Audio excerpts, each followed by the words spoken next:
What's up guys? It's Paul here and you are watching TechBuff PH. So bubuksan na natin yung pinaka-favorite kong binili natin noong Valentine's Day. Walang iba kundi ang mini drone ng Xiaomi. So ano pang hinihintay natin? Buksan na natin tong box.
Just to give you an overview of this Xiaomi mini drone. First, battery, forward propeller, reverse propeller. So ito yung forward propeller. This is the infrared transmitter. And then this is the camera. Infrared receiver naman to. Power button niya nandito sa gilid, sa right side. Pagdating naman dito sa ilalim ng mini drone, andito yung ultrasonic probe, light indicator, plastic base, and then silicone base under ng mga propeller natin. Andito naman sa left side yung micro USB charging port. Then yan, I think that's pretty much it. Well, mukha talaga siyang laruan. Sobrang handy rin.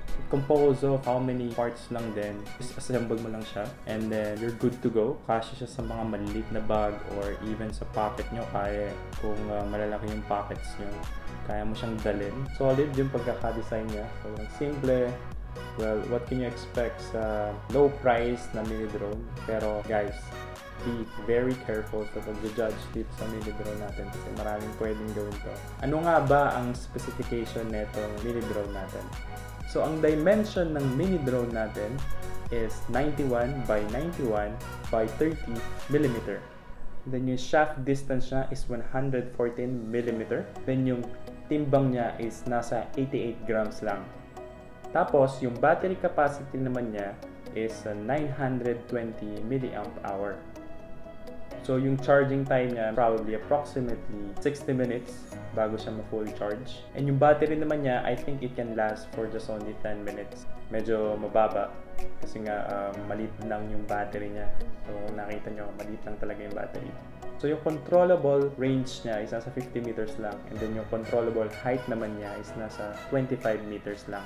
And then, meron din siyang internal storage na 4 GB. So, dun mo pwedeng i-save yung mga photo at yung mga video na masasave mo. So, meron siyang auxiliary positioning device which is yung ultrasonic plus visual sensor niya.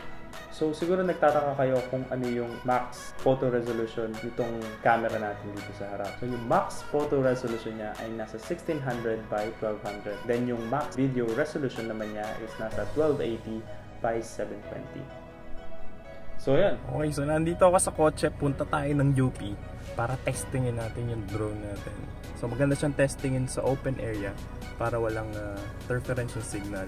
Tsaka para wala ding sabitan sakaling hindi natin siya makontrol ng maayos.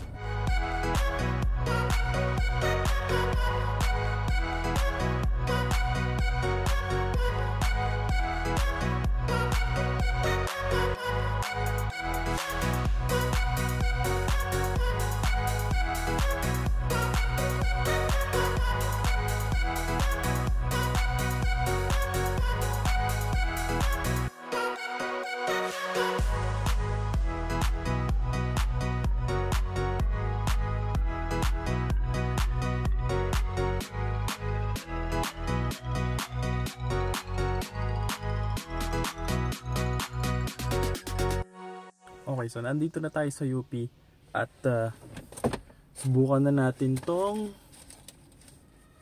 mini drone. Subukan na natin yung mini drone.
So I think that's pretty much it sa mini drone natin. So kung mapapansin nyo, bumaba na yung mini drone natin nung end ng video. Nalobat na kasi yung mini drone natin. So nagamit ko lang siya for maximum of 10 minutes or I think wala pang 10 minutes So mabilis na siya nalobat.